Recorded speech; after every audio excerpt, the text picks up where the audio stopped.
Browns 0-8 at home. Just sad. I haven't heard you this down since Dr. Brown got fired. It's a game that we were in, and it's a game that we just don't finish. I don't want to watch anymore. Why? Why has that happened? I'm so sick of watching those plays. 0-16. I definitely do not want to watch it all 22. That's up and down to me. That looks like dysfunction.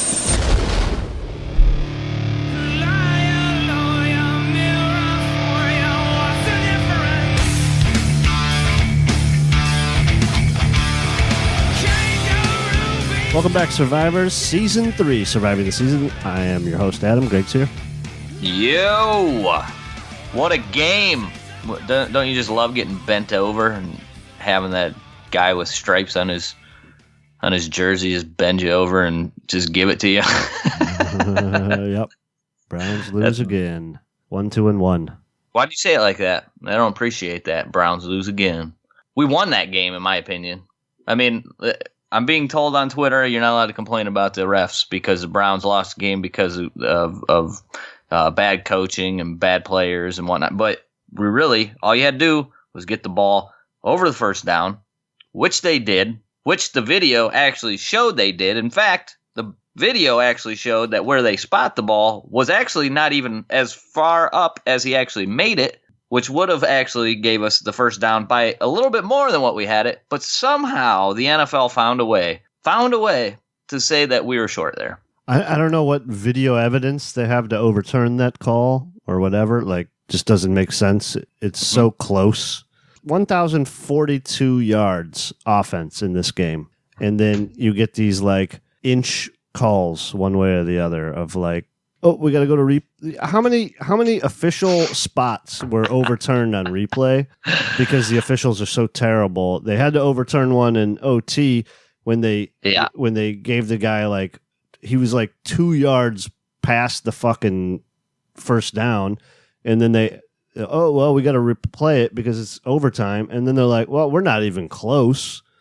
It's 3rd and 1. I mean, Carr got the first down on the next play. Not even close. But, dude, come on, you're an officiating crew. Like, get it at least close. I understand it's impossible to do with our technology, which depends on an official just running from a side angle and just throwing the ball down. Like, it's right about here. Looks over here. It looks like over here, and everybody agrees. This is where we say it is. Okay, good enough. But then okay, fine. Even with that, like, that's fine. You can mess those up. But even if you go back and review it, after you've already given the first down, there's no way to go back and review that and say, unless there's like a hidden, like, you know, what's the JFK film, the Zapruder, film that nobody has gotten a chance to look at, and like, here it is. This shows the angle right there. There was definitely two shooters on this first down. Like, come on, man. There's no way. Whatever. And to me, the game was a well played game for both teams. Like, the Browns were doing shit. I mean, when's the last time we scored 42 points? So nobody tell me that, the Browns deserve to lose that game. I don't want to hear that. They played their asses off. Yes, they gave up a good amount of points to a good offense. This is the way football is supposed to be played. And then you were just robbed. That's all that just happened. You just got robbed from the NFL. There's no other way. There's no way around that. I mean, it's maddening. And fine, whatever. We had a chance to go and win it after that. They didn't get the job done. Okay, well, it's a tough loss. We take a tough loss. But we didn't really deserve that loss. We deserve to have a W after this game. Yeah. I mean, it's no joke going on the road to the West Coast and then you're up, 28-14. Yep. Just, I don't know. Yeah. The whole thing is so frustrating. I've got like 4 notebooks of notes on the game because there's, again, 164 plays. Is that what it was? Hey, that's what I was going to say. 80 plays on each side, 164 plays. Yeah. Good Lord. 94 okay, so 74 for the Browns. All right, so now let's just quickly hit a couple things here. If you have 74 plays to divvy out to your team, why is Nick Chubb only getting 3? Can we get past that Nick Chubb's going to get more than 3, Nick? Can we let's give Nick Chubb 8 or 10 and see what happens. Just see if we can do a little more. And I'm not saying that Carlos Hyde doesn't do things for your offense. He does. He's very good in goal line. Matter of fact, when they got down there, what was it, our second? We were down 7-0. We drove all the way down the field. We got to like first down and goal at the 2-yard line. I think I would have just ran Hyde. I'm sorry, 3 times in a row. Hyde is a very solid goal line guy. Just run him 3 times, and it didn't.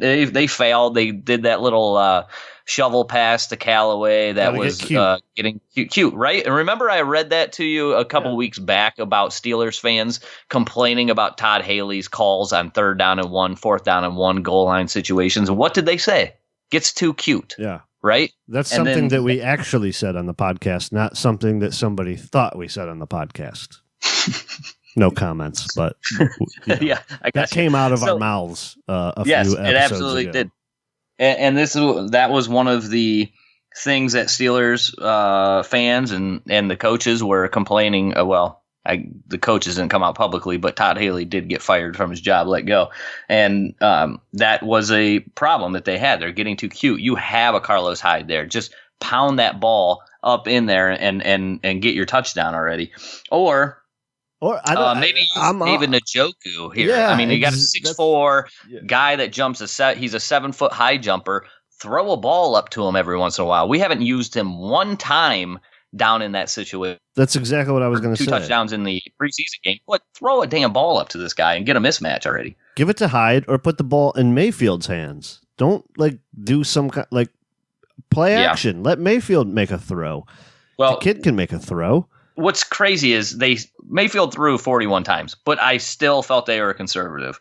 There was too many first down runs. I mean, if they might as well just line up and go, okay, here comes Hyde for 2. Just tell the other team the officials will go spot the ball for 2nd down and 2. No point in even running the play because that's what you're going to do. How many first drive play of the drive do we just go Hyde for 2, Hyde for 2, Hyde for 2? That was like our number 1 play. And it's like, okay, well, let's mix it up a little bit. And then you go Hyde for 2, Hyde for 3, and now we're going to, try a little screen pass. That's what we got when we were getting cute in the second half. Instead of letting Baker go out and just take this thing, man. This kid's got it.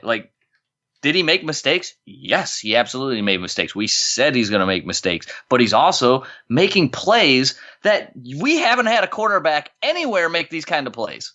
None. Not in the history of the Browns since '99, since we've been back, have guys made these kind of plays, and he's doing it. Let this kid go and win this thing for you because he's the one making everybody else better out there. The guys around him make him worse because they're dropping. How many drop balls did we have? Do you know? Is even because it's been 8 balls today that were legitimate guys' hands. So we're up 3 passes. You said maybe there was about 8 drops? Yeah, I'm asking. That's what I was asking. How many drops? I don't have the drops. I wrote them down. As in the notes. I would say about 8. Yeah, there was a lot of drop passes. The pick 6 was at Callaway slipped and went off his hands, and then that one got returned. The Njoku dropped a first down. Landry dropped it more than a couple passes. Yeah, Callaway what did Callaway have? 4 on the day? Honestly, did he drop 4 passes? Yeah, he dropped the 2-point conversion. Oh man, he dropped the interception that went into his hands that he slipped on. Now it wouldn't have been that hard of a catch to make had he just caught it, from the first, or when it hit his hand. I mean, he slipped and then it hit his hands and then it bounced off.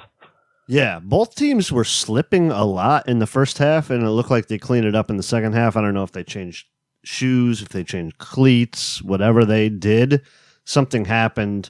Maybe the field was a little wet in the first half. Did you notice that? Even the Raiders were slipping hilarious around. Yeah. That's what they used to say about Crowell. What is he wearing? His church shoes out there or something? Yeah. It's always that's what it looked like. It's a travesty that an NFL team is playing on a baseball field. Come on. What are we doing? Oakland, come on. Get your act together already. How dare you? That's why they're leaving you. That's why we're leaving you. This is what you give us? Yeah, so it wasn't the cleanest field, but I mean both teams have to deal with that. I mean maybe it's a home field advantage or whatever. You know, you got the extra long spikes already in the shoes to start the game. That's that's the kind of shit that goes down when you're on the road, right? Your locker room sucks, and the home team's locker room's great. Yeah. Yeah, so that's part of going on the road, and then you got the time difference. You're jet lagged or whatever. The Browns played like they were jet lagged, but yeah, Callaway slipping. I don't think up so. And down. You think? What do you mean the Browns? We got off to a halfway decent start. I mean, both teams we went 3 and out. There was like multiple 3 and outs at the beginning, but they drove down the field and made it 7-3. And then Oakland drove back, missed the field goal, and then it was a 63-yard run by Chubb that put us up 9-7 after we missed the 2-point conversion. I mean, it wasn't like we started off halfway decent. Yeah. Speaking of the 9-7, where are you at with the 2-point conversions? Well, I had asked you that during the game with a text. Why are we going for a 2-point conversion there? Because in my head, I'm just thinking, well, you get 3, right? Field goal game, but it's early. Yeah. So I know a lot of teams are doing this 2-point conversion thing. I don't know. I mean, I guess if that's what you're going to do, then just stick with it. If you're not going, I don't know. Where are you at with it? Like, I don't care. If you're going to do it all the time, do it all the time. I kind of like it. The Steelers were sort of like one of the teams that when they moved the field goal back or the extra point back, the Steelers a lot of times would like go for 2 on like their first score, just for no reason. They're just up 6-0. They go for 2. Yeah. Really no like strategic reason for it. There's probably not a reason to play the strategy game until the second half, to be honest, right? Like I was thinking, well, you make it 10-7, but it's like, dude, we got 3 quarters left to go. Extra points aren't automatic like they used to be. It was probably like a 90. I don't know what it used to be. It was like 97 or 98. Yeah. I think it's still pretty high though. It's probably in the 90s, but the 2-point conversions are like 50-50. So you're actually strategically better off going for 2. And then when you have like a kid like Baker Mayfield that can make shit happen, you got to get 2 yards. Every team should get 2 yards. I mean, half the time you could just flip the ball to Duke and let him break 1 tackle and he can score. Like it's not that difficult of a play. Yeah, but what's the percentages on it? Like if it's right at 50-50, it's then right around 50-50 on 2-point conversions for like the history of 2-point conversions in the NFL. I need to know. Yeah, I mean, we just got off a fucking unbelievable game. We're sitting here talking about 2-point conversions, though. That's the thing. I have so much notes to talk. Like we can't like go through drive by drive. Everybody just watched the game. It's annoying as fuck that we even are talking about a loss. All right, you want to talk about some individual performances? Let's go. Let's start. Yes. Let's start with the defense. Defense gives up 45 points. Yeah, actually 38 because there was a pick 6. Good call. Also, the defense had to deal with 2 short fields because of those 2 fumbled. There was a fumbled snap, and then Mayfield fumbled. He got strip sacked on. Yeah, how many total turnovers did our offense have? 2 picks for Mayfield and 2 fumbles lost for Mayfield. Yeah, so 4 turnovers, and we got. Carr had 2 picks. Carr threw 2 picks, so we lost it. So we deserve to lose. So you're already. It's almost if you lose a turnover battle, it's something like 75% of the games you lose. Right, so we sort of deserve to lose it in that aspect. But we are crushing the turnover ratio, and we are 1-2-1. Yeah, that's exactly what I was going to get at. So the football gods have been very bad to us so far this year. Defensively, I thought that we were going to see a lot more meetings at the quarterback, but I thought that Derek Carr did a good job of getting the ball out rather quick at times, and often. The guys were wide open, like well-designed plays. I thought John Gruden did some things with the offense to take advantage of single coverage, and a lot of times it was Amari Cooper. If they got Amari Cooper on single coverage, they were going to take advantage of his route running, and they did it often. And if it wasn't T.J. Carey, it's always hard to tell if it's T.J. Carey. It's 38-39, right? Yeah. They look and I close. can't figure out. Yeah, so I was like, God damn it, is that Carey or is that Gaines? It's so hard to tell. But there was quite a few times where they just were abused on those kind of things. Also, Cook, and really, I didn't think that Marshawn Lynch was going to run for 130 yards, but he did have the long 52-yard gain that really padded his stats a bit. I thought they did a pretty good job on him, but there was a few times where he broke off 11, 12-yard gains. Yeah, you got to tackle. Yeah, he's hard to tackle. Tackling piss poor, and that's one of Joe Schobert. Like, Joe Schobert's got range, his quickness is good, but boy, does he miss a lot of tackles. Yeah, I mean, you are jumping a little bit. Amari Cooper had 8 receptions for 128 yards on 12 targets. He scored. A lot of that, I think, was in the second half. Tight end crushed us again. 8 receptions for 110 yards, 2 scores. How about Bryant? Martavis Bryant. 51 yards, 3 receptions, and dropped one right in the end zone. Dropped the touchdown. I mean, could he be any more open there? A lot of that. So what is happening there is just the Browns are so aggressive at times. Yeah. And if Carr can get it out quick, and those guys, so it's if his wide receiver, his tight end can beat their man instantly, then we're in trouble. And that happened. A lot of those double moves, those sluggo routes, those things that they were doing to, we're going to run an in route. Oh, nope, we're running the out. And then our guy's going one way and their dude's going the other way. I mean, there was guys that were 6 or 7 yards away from the receiver they were covering. And that, that's what can't happen. And if that's what's happening, then we have to put extra guys in coverage, and we need to get to the quarterback with 4. It's such soft coverage, it seems like. It seems like everyone's just playing off. They want to keep everything in front of them, but you're giving up a lot of first down. I don't know. I mean, they got beat by a lot of them over their head, though, of guys that were wide open. As a matter of fact, I think if the offense was reversed, I feel like Mayfield would have had he would have thrown for over 500 yards. Look, Carr made some nice throws, man, but he had some open-ass receivers, and it felt like Baker was having to work for everything. As a matter of fact, with all the balls they dropped, it was like, I wonder actually what the actual accuracy numbers will come down to once it's you look at the what's the thing that Pro Football Focus does? Yeah, catchable passes, interceptable passes. Yeah. And you get to the actual accuracy numbers. I thought Oakland dropped a lot of passes too. There was like a minute there where nobody could catch anything. Yeah, I don't know, man. It was a tough game to watch because, I mean, it was a fun game to watch. I mean, but it's a tough game, to think about now that it's all over because it was there. It was in our grasp, and then it just fell through. But I don't know. I mean, you get over to the offensive side, like you look at Baker and you go 4 turnovers is bad, right?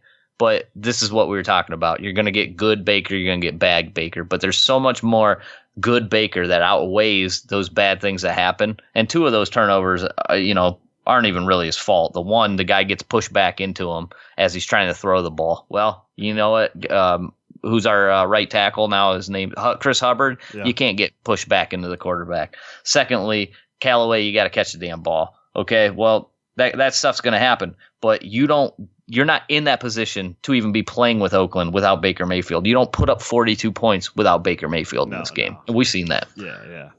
Yeah. Right. And the only pick that he threw that he probably shouldn't have there at the end of the second half, I believe it was, he's trying to make a play, but what happened, I think, was Landry and Callaway sort of ended up in the same spot. So you've got 3 defenders in that area, and Callaway sort of like lost track of the ball. Yeah, it's a ball he never should have thrown, though. That was a rookie mistake. He had somebody underneath. Really, you have time on the clock there, and you need to just get like 15 yards. Yeah. You can't make that throw. Now, had he thrown it to the middle of the field instead of to the outside, we might be celebrating right now. Right. But that was a rookie mistake. And look, this is going to happen. There's no way around it. You don't have a kid that's 23 years old in his first full game not make mistakes. Yeah, who has never practiced with the first team because our coaching staff's great. Yeah. Yeah, a lot of questionable things. I really want to go back and watch this film over again, and so I can, because it just seemed like we did so many good things, but there was so many bad things, and a lot of them were just player mistakes. I think that's what Haley's going to ultimately talk about. Is like, dude, you get the ball put on you, you got to make these plays. We can sit here and complain about the coaching staff all we want, but there was opportunity for plays to be made, and I feel like they let them slip through their hands, just like this game. Yeah, just too many drops, too many mistakes. Landry's been a focal point of a lot of our conversation. He goes 4 receptions for 34 yards and a score on 10 targets. He's the most targeted. Mm-hmm. He gets the DPI to get him down to the 7. He had no separation. He wasn't open. He was just one-on-one. Mayfield threw it to him. He draws a DPI and then gets the score. That's his first touchdown. Like, Landry's doing Landry stuff. I don't know. Like, he scores and everyone's like, Landry's amazing. You could have put Njoku out there to catch that pass. Baker threw that pass that was so a good well. Ball. Yeah. You name me a Cleveland receiver that doesn't make that play, why are we sucking Landry's dick on all these fucking plays? Like, get open. Come on, man. I like Landry. I got no problem with the trade or the signing. But sure sounds like you don't like him. There's a lot of fucking hate in Twitter about Landry either being here or not here. Like 4 receptions, 34 yards and a score. You're paying him $16 million a year. So that's where I'm going to end that conversation. Yeah, but the problem is they don't really have. Okay, so Higgins has a nice game, 4 catches, 61 yards. He had a couple 20-yard gains that was pretty solid, right? It's good. I mean, I like that. Callaway had a terrible game. Like, Callaway had one big play, 59 yards, right, on the big reception, which he really should have ran all the way for a touchdown. He would have scored. I think he would have scored, but he might have pulled a hammy or something there. Oh, for sure. Yeah. For sure. But he blew how many opportunities to really keep drives going? I mean, dropped that 2-point conversion. He dropped. He was killing them. The fucking pick 6. Intercept. Yeah. Landry is the least of my worries. Like, I don't care. Landry has 4 catches for 34 yards. If I was a defense, I would just go, we're going to double team Landry nonstop, because who else on this team is going to do anything? Do they have to double team Landry? He can't get open one-on-one. If you go one-on-one, if you're running him in that kind of, if you're running him on go routes, but the Browns shouldn't be running him on go routes. Like, the Browns should be running him on crossers and running him on things that he does well, getting into zones. I want to go back and be able to look at the all 22. What was Landry doing? If you go back and look at the other 3 games, Landry's open all the time. He's open all the time. He's great at getting open in the zone. I have no problem with Landry being here. Let me make that clear. But Landry is also not like he. That's his first touchdown of the year, and then everyone went crazy. Like, yeah, who doesn't like Landry? Why wouldn't you like Landry? Like, dude, 4 catches, 34 yards, 10 targets. Well, either way, like I said, he's the least of our problems. I still think they need to. If one of these guys go down, we're screwed. Ratley was inactive today. Then you have what's his name? Derek Willies. Who the fuck is that? Who is Willies? We don't even know. Like, right? Before he was, we even started this year, I literally had never heard of Derek Willies in my life. And then one of these guys goes down, we're screwed. And how good are these guys that we even have right now? So now you're asking Baker Mayfield to make a chicken salad out of chicken shit, and he is. That's how you know you have a good quarterback, because he's doing that. He's making these plays, and he really doesn't have talent out there. He's got some talent, but not like, if you flip the fields, like I said, you put Amari Cooper with Baker Mayfield, he's going to make a lot more plays, or a Jordy Nelson. Jordy Nelson is old, but dude, look at he can make plays still. You can rely on the guy. So that's that. Jarvis Landry, you can rely on Jarvis Landry to make, he's going to make you some plays here and there. Can we rely on Callaway at this point? No. I mean, you saw all of Callaway drops, probably bad routes, making That's mistakes, the problem. And then taking the 59-yarder, should have been to the house, but yeah. Well, and it's the same thing with Njoku. He dropped another one today, and this is the things that I was talking about. These guys are so young; they're gonna make these mistakes, and you really need. That's why I wasn't against like Des Bryant. You bring in a guy like Des Bryant, and you just don't have these problems that you're having with these guys right now. You have a guy that you can rely on, and he's not going to stretch the field or anything, but he's going to make plays, and he's going to keep the ball moving. Keep the sticks moving, and that's all we're hoping. If Baker Mayfield he's going to put the ball on you, and when he does, you have to catch it, and you have to turn that into some yardage, and that's what they struggled with, and he still threw for 295 yards today. He was only 21 of 41, 2 touchdowns, 2 picks, like you said. But you think about how many. Yeah. That's what I'm saying. You think about how much yardage they left out there. I mean, Baker Mayfield was, easily could have been looking well over 300 and nearly 400 yards of passing today. Yeah, you can't put it all on Mayfield. I think the bad snap between Shredder and Mayfield was a miscommunication. That's also something that you'd want to have reps with, maybe. Yeah, seems like probably a good idea, but we don't even know if Mayfield's the backup quarterback until a week before the season. Yeah, and then who do we come back? Who do we got next? So next is Baltimore, right? Yeah, Baltimore's up 14-3 right now on the Steelers. They're a good defense. Now there's a real defensive test. Like the Raiders, not a good defense. Not a good defense. Very good offense, not a good defense. And it showed. Matter of fact, like that's what I'm talking about. We could have played this team better. We could have done more than what we actually did, even on offense. So I expect the offense to get better as we go forward. Well, I don't even know if the offense is going to get better this year. I don't know if we have the players to get better. I think if you're only going to run Chubb 3 times, you're sort of doing a disservice to your team. Well, this is what I'm saying from the fucking beginning of the season. Put Mayfield out there. Let him go throw some bad interceptions. Let him throw some interceptable passes in the red zone.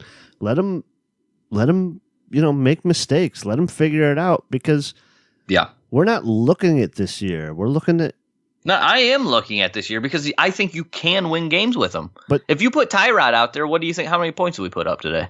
We lose. In the 20s. I said we're going to win 4 or 5 games with our team, with Tyrod out there. I think we can win more with Mayfield, but I don't think I'm not sure this is a playoff team. Not when your receivers are Higgins, Callaway, and Landry. I don't think you're a playoff team. Yeah, we're probably a year away. I mean, that's what we've talked about that. But at the same time, you can win games. And you can needs compete. Reps. You can compete. Yeah. You can compete every single week without a doubt. You're there. It looks like you're gonna. What are we gonna do at cornerback? Because Mitchell, who looked like he broke his wrist. Yeah, that didn't look good at all.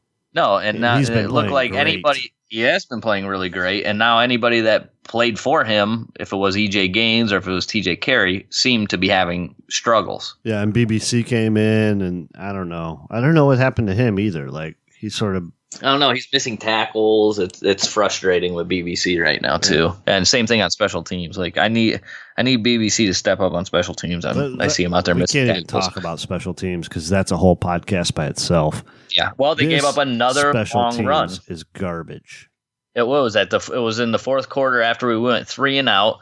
What happened? We went down 31-28, right? We went down 31-28. We go 3 and out after a drop by Njoku and a drop by Landry. We punt and they get the huge return. There is a game cannot go by that they don't get a huge return. Now the Cardinals fans started a petition to get Amos Jones fired. I'm just wondering, should we start the petition already? Dwayne Harris, 5 punt returns for 98 yards, had a 49-yarder.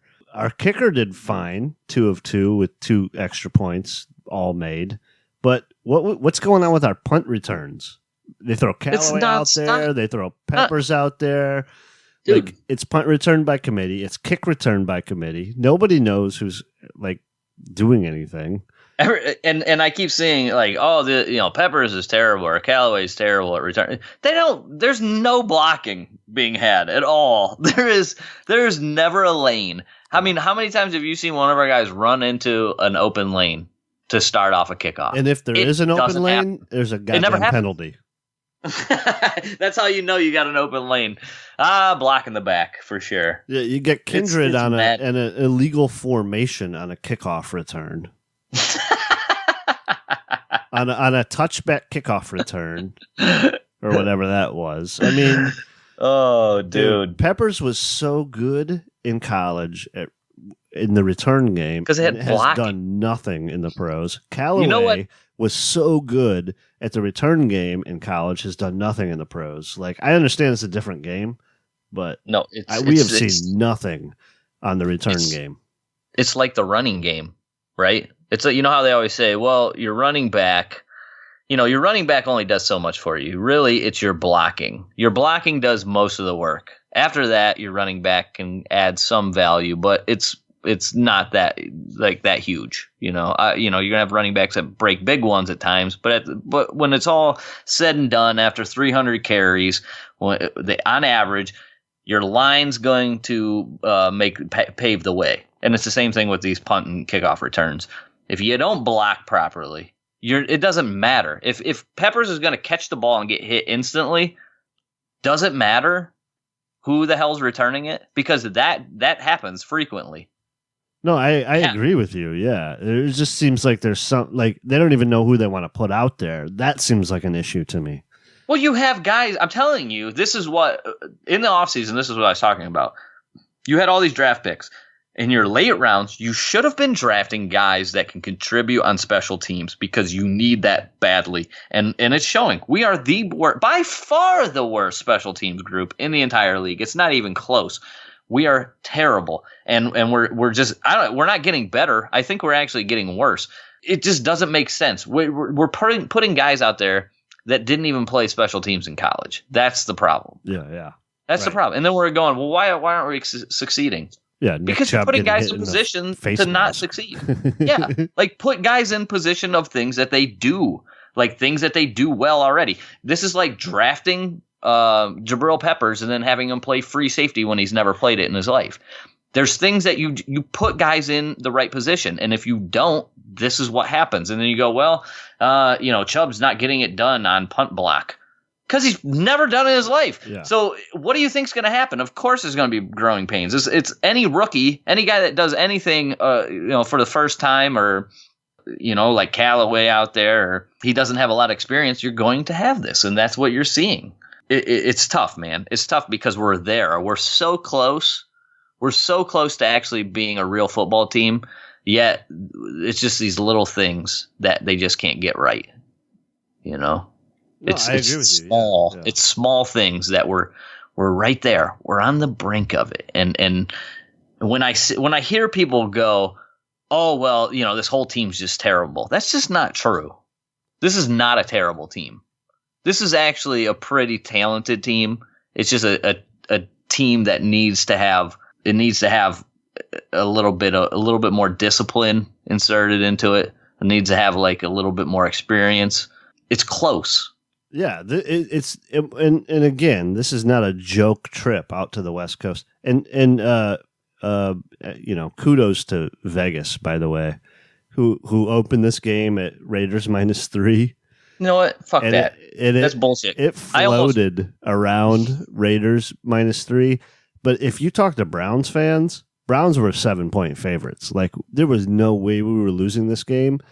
Do you know what the game closed at? Raiders -2.5. Like, that's how much money action came on the Browns. Almost none. FanDuel has betting on there right now. I tried setting my thing up today, right at 12:45. The whole thing was giving me a pain in the ass. I was like, the hell with it. I'm not doing it anymore. I was going Browns on the money line. And when that first down wouldn't have happened, I would have broke everything in my house. because I'm so happy that I didn't make that bet now, but I was so confident that we were actually going to pull this out. Yeah. Raiders were 3-point favorites, and that was probably right. Like, this was such a classic. No, it's not right. We won the game. What are you talking about? We won the game. It's not right. This is how all NFL games go, though. There's always a call here or there. Ref. Yeah, there's always a screw job by the refs. You do remember when Mayfield got ran into and they called that a fucking roughing the passer. Do you remember that early in the game? Yeah. Well, that was a joke. They also had one of those later in the game, did they not? How many of those have we had? We get those left and right all the time as well. I don't think we had a roughing the passer all day. Oh, not on the Browns. But the Raiders had that early. Yeah, but that roughing the passer, we picked up the first down there. Yeah, it wasn't. There was a hold on Harrison. It was first down and 20, and we still got the first down. So, whatever. But still, that's just a garbage call. Oh, it was the worst, and I commented about that on Twitter. I said, "Look, I mean, somehow the officiating crew was not good. They should all be fired. Apparently, that's the longest standing crew, like in the NFL. That's the problem. That must be the problem. They're blind. Age has taken a toll on this group. There's no come on, man. There's no way that you can reverse that call. Maybe I'm wrong. Maybe after the game they found the secret tape that I was talking about, and they go, look, he actually was 2 inches short. And I will come back on this podcast and I will say I am wrong. And whoever that asshole was that was refereeing the game, he is right. Kudos to him for having the proper angle. There is no way. Yeah, let me bring up two calls real quick while we're talking about the officials. Marshawn Lynch gets to the outside. He gets sort of hamstrung a little bit. He's kind of wrapped up. Yep. They blow the whistle. Like the Browns sort of stopped, and then Marshawn went down the sideline, and then he got pissed. Like the Browns did stop when they heard the whistles. So that was not going to be as Raiders fans think that they got hosed on that one, that Marshawn was going to go down the sideline for a score or whatever. The Browns stopped. Let's be honest about it. But the officials should have never blown the whistle. No. Oh, yeah. That was a super quick whistle. And then on top of that, after Marshawn Lynch punted the ball, how is that not a 15-yard penalty? If we're going to be calling all these penalties. Yeah, that's like a punt the ball. Well, he missed the punt. I think if he makes that... No, he hit the ball. Oh, he kicked it. It just didn't kick it as good as... Yeah, it looked like he hit it. Oh, okay. I thought he missed it. But let me bring up the second one. Pressure on Carr. The ball comes loose. They're like he's in the grass. Ogunjobi got robbed of a touchdown there. Yep. That was so blatantly... And the NFL's been good about this for the last couple of years because they stopped blowing the whistle early. Remember, because the whistle killed instant replay. Like, if you blew the whistle, we can't replay it. So the NFL is really good about sort of swallowing the whistles until the play's over, just in case somebody fumbles. And for whatever reason, they said he was down. It wasn't even close to him being down. Not even close.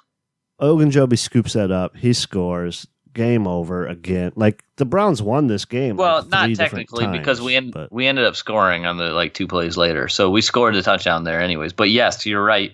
That was a terrible fucking call as well. Chubb ran that one in. Oh, the Browns scored after that one? Yeah. 3 plays later, Chubb had the second 41-yard touchdown. But you're right. That was 3rd down and 9. It was sack fumble. There was no chance in hell that wasn't a fumble. They blow the whistle for no apparent reason. Like, if you're going to blow the whistle, you better know where the ball is. You better be able to see the ball. But it's all about, we got to protect our babies. Oh, this is our quarterback. Guys, it's the quarterback.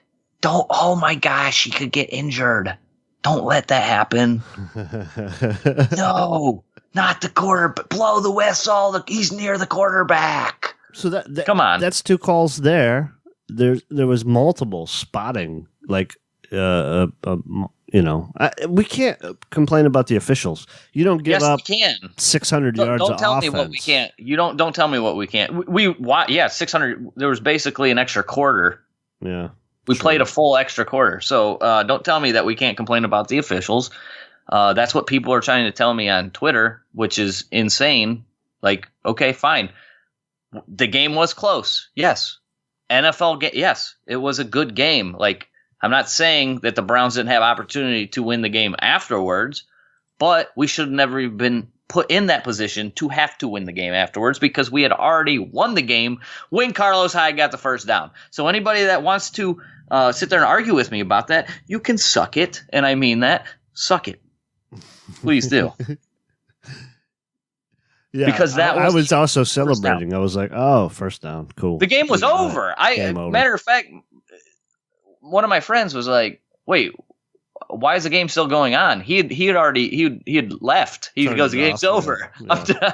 I'm over. What other games are on? Flipping. Wait, why is the game still on? Well, you see here, there was this magical video that they won't show the audience that the NFL found. It shows that Carlos Hyde was inches short. Come on, man. Robbery. That's all that was. Yeah, we got screwed there.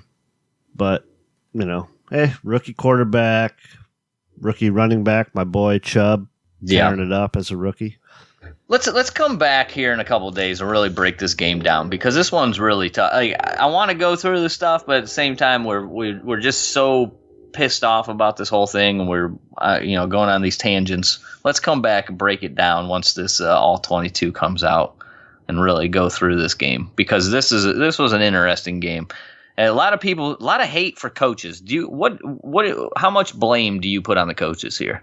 Special teams, awful. All right, 100%. Special teams coach needs to either figure it out or go somewhere else immediately. I think I sort of like the way the offense is called to a point. Like you said, we got cute down by the goal line. That was stupid. Just jam the ball in. You have Hyde. You give them the ball, let them fall forward. And then I thought they got conservative when they were up 28-14. And that's what I didn't want. Yeah. Fumble, 3 and out, 3 and out, fumble, 3 and out, like that. I was hoping they would put section of the game. I was hoping they were going to put their foot on the gas pedal there. That's where you said they got conservative. I'm with you. Yeah, like let Mayfield go do what Mayfield does. Like let him throw the ball. So I thought the play calling was and then Greg Williams, I don't know. Like we're gonna have to look at the coverages and shit. He's blitzing way too much. He's so aggressive at times, but yeah, I mean, again, like that's a good offense though, and when you lose your cornerback and you get guys that maybe can't get on an island, he might have to switch things up. Because Mitchell, like you said, was doing such a good job. You might not be able to do that same stuff, but he still has a game plan. He's thinking, all right, with Terrence Mitchell, this is what we're doing, and maybe he would have been more successful that way. I mean, they started off relatively good. They got a couple 3 and outs right away. Yeah. So, Oakland didn't score until like their 4th drive. Or maybe even fit right. They missed the field goal. They didn't score for a while. They didn't even score till the second half. I don't think. second quarter. No, they had a touchdown when they finally, in the first quarter. Yeah, it was on an interception, pick 6. They didn't score a touchdown until 4 minutes and 30 seconds or something like that in the second quarter. So it was not like he wasn't. They weren't doing things. They were making it tough. And then, when Gruden probably went in, made some adjustments. That's why I want to go back and take a look at it and see what they did differently. But that was all after Mitchell went out. Mitchell got hurt, in the second quarter or beginning of the second quarter? That's a tough loss. And if what we saw thereafter is going to continue, that could have been one of those injuries. We talked about that. There's going to be certain injuries that if you miss like a Myles Garrett, guess what? Things just ain't going to be the same. You're not going to be able to do a lot of things. And Myles, he had a half a sack today, but how many huge run stops did Myles have today? Dude, good Lord.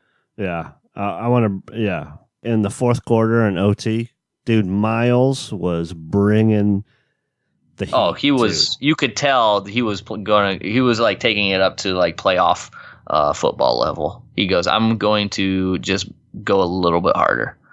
Yeah. It's everything I have in my gas tank. That guy is just a win. Like he lost today. They take it the L, but that dude's a winner. There's no doubt about it. Like that dude has what it takes, and they just need more of those guys. They need more Baker Mayfields. Everything out there. It was impressive to watch him. Like he didn't get a bunch of sacks, or he didn't have the strip sacks or anything. But did he? Well, he might have, but it just got called back. Yeah, so it was an impressive day for him. I thought he was just showing a ton of energy still at the end of the game. And I don't know if I like Greg Williams putting him back and forth on the. I would just line them up where you line them up and let them go. Yeah, I think that had to do with that Brandon Parker being in there as the third string. They were doing that even when Penn was in. Like, I think just let Garrett play his side. Let him play his side. Could be a matchup thing. Like I said, it's so hard to take in, especially, there's that many plays, man, and the whole time your head's just spinning. Like, I can't. It was a long ass game. Well, that was a long freaking game. We have taken heat now for talking badly about Hugh, which I'm not sure that we explicitly said, but we just talked about Amos, and we talked about the defensive coordinator, and we talked about the offensive coordinator.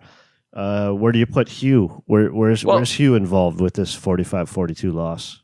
That's what I would like to. I don't know where Hugh was involved anyways, to be honest. So how do you, the one person that I feel like it's really tough to put blame on is Hugh, because I still don't know what his job is. What does he do? What does he do? Don't know.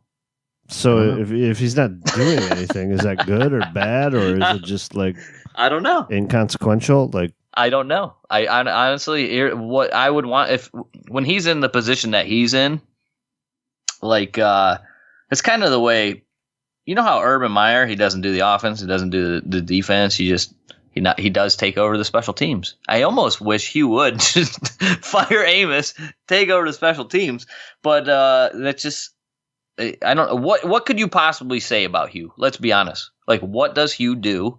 It seemed like anything that he's out of it. Like, it's not Hugh is not the one that's losing you games. Last year we complained often about how hard he made the script for a rookie quarterback. Yeah. Well, we're not getting that this year, because not only just a rookie quarterback, one that obviously should never been anywhere near the field. It was that obvious to us. It wasn't even in question. Before they even chose Deshaun Kaiser as their quarterback, we said, this is a stupid idea. This kid is not ready. And yet, that's the thing that worries me about Hugh. Hugh thought that was a good idea. Hugh, in my opinion, Hugh's problem is, I don't think he knows how to evaluate his own talent. He was unsure about Baker for this long. He would have still been playing Tyrod. It's obvious that Baker is not only the better player, but gives you a better chance to win. And, and then now it's happening. Now he's in there, and Hugh's going to get the credit for it. But does he deserve it? I don't know. Does he deserve praise? Does he deserve anything, people to talk bad about him? I don't know. I literally do not know what Hugh does at this point. They said the other day. All I know is that people are yelling at us that we don't like Hugh and that he should be fired. Yeah, that's all I know. Everyone's telling us what we said on the podcast that I don't remember saying. We'll see going forward. I mean, when I see Hugh actually do something, then I guess I'll comment on it. But what I want on my head coach is, and where he's the CEO, right? I want that guy to be the undeniable leader of the team. Right. And so if I were to ask, what is the leader? If we don't know what the head coach does, is he the leader? I don't know. I'm telling you, from what I saw in Hard Knocks, this is the problem that I have with Hugh, is that it looks to me like John Dorsey is the leader. What I want is the guy who is in charge of the football team to be working with the GM to go, hey, this is the kind of players that I want. This is my style that I bring. I am the commander-in-chief. I am the guy who is in charge of everything. Go find me these players. He needs to be in charge of that. But when it just seems like he's more, all right, John, what do you think we should do? Okay, we're going to work this together. Like, he's not even making decisions. Like, should we play Baker from the beginning? No, it's an organizational decision that we decided not to do that. No, it needs to be your decision. Like, you are the CEO of this thing. You're not doing anything else. You need to figure out who the good talent is on this team. You need to figure out what your style is. You need to figure out what kind of football you want to be playing, and then go forward with that. And then tell John Dorsey how you want to go about doing that. I don't feel like that's what he's doing. Now, he's going to win games with these guys. I think he's got good enough talent to do it. So is that going to be enough to keep his job? I don't know. Like, I'm so up in the air with Hugh right now because I just don't know what he does. All right. Well, what kind of credit? What credit does Hugh deserve, in your opinion? Or what bad things can you say about Hugh? You know what I mean? What's he doing wrong, or what's he doing right at this point with his job? I'm right with you. It doesn't seem like anything that he does has any bearing on the team, except he wanted to play Tyrod because and then right. Tyrod got a fucking concussion, and then we're going to Mayfield. And then Mayfield's starting, the next week, and Mayfield's going to start next week, and Mayfield's going to start the week after. So I don't know. So yeah, if by chance we can find somebody that can make an argument for Hugh to be the head coach of this team, we're going to bring him on the podcast. We'll figure out who that is. If Hugh goes into a defensive meeting and says, "Greg Williams, I don't want you to do this or that," what does Greg Williams say to Hugh? Probably tells him to F off. Okay. So now if Todd Haley, if Hugh goes into a meeting with Todd Haley and goes, "Todd, I don't want you to do this or that," something like, "I don't want you to start Josh Gordon in the first game of the season," what does Todd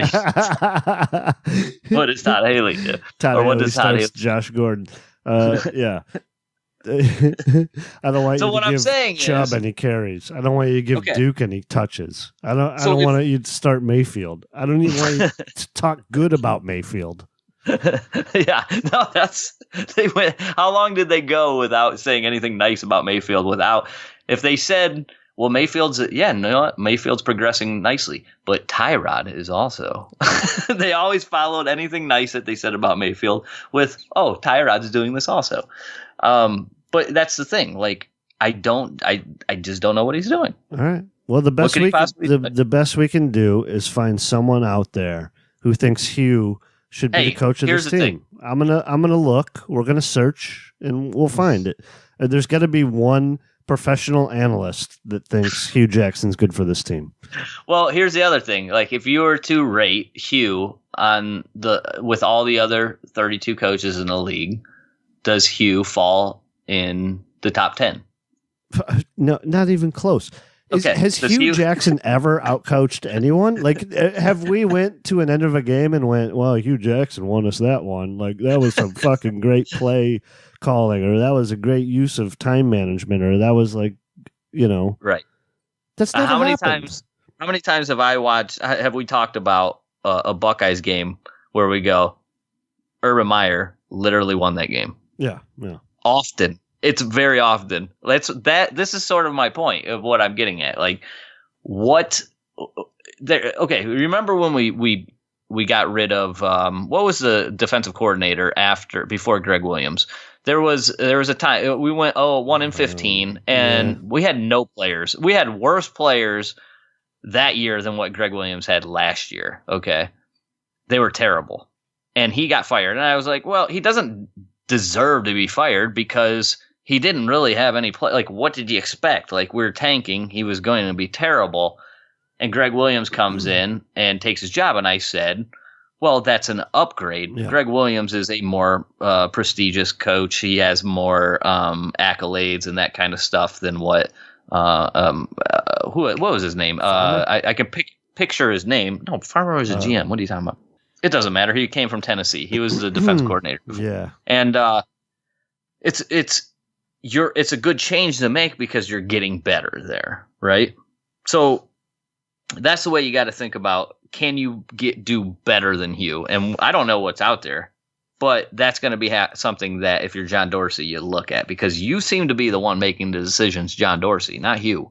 And if that's the case, I want a guy that's going to be like a Bill Walsh or a Bill Belichick. And I know you just don't find those guys, but you need to have a CEO. You need an Andy Reid. You need an Urban Meyer. You need a Nick Saban type.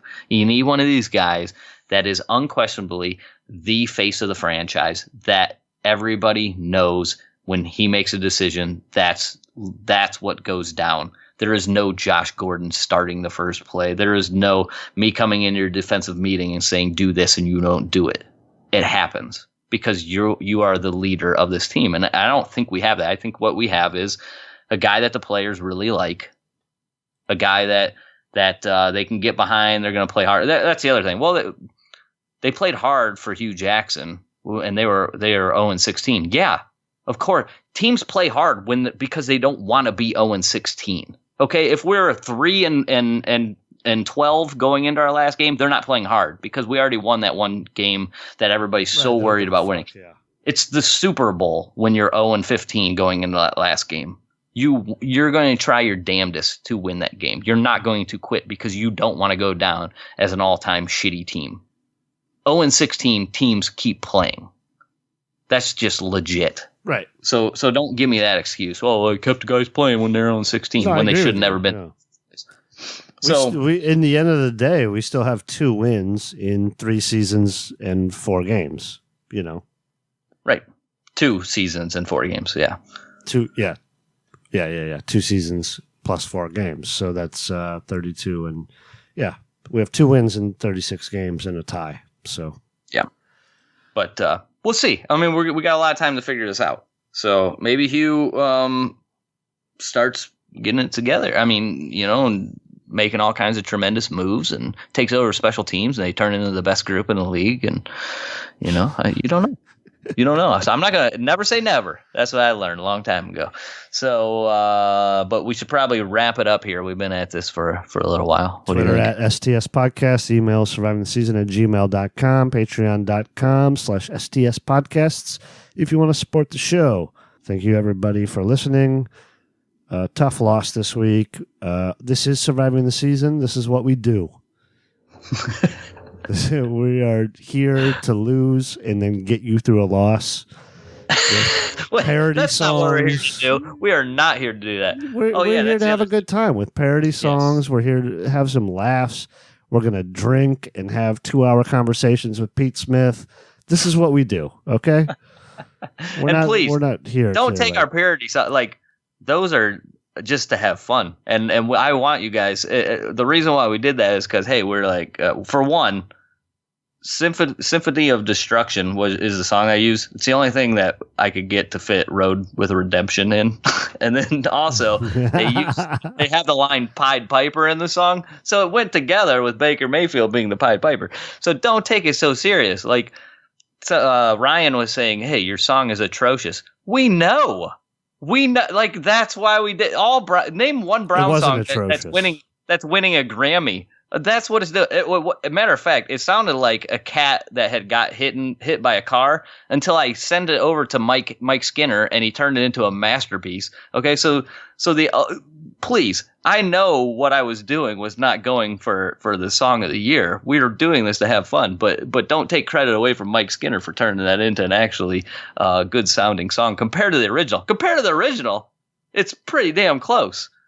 Oh yeah, with Brown's lyrics, and you sang it. Like, I'm amazed that Mike Skinner could make you sound good. Dude, what I sent him did not sound like what came back. So kudos to Mike Skinner is all I got to say. Super. Thanks, Mike Skinner. Hashtag Road to Redemption. That was a lot of fun to do. Anyway, I think people found it funny, but that's what we're doing here. That's what we're doing. Yeah, we're trying to survive the fucking season. We're trying to have fun, man. We're trying to have fun. So that's the roundabout way to say, Greg, tell them what we say. Keep on surviving.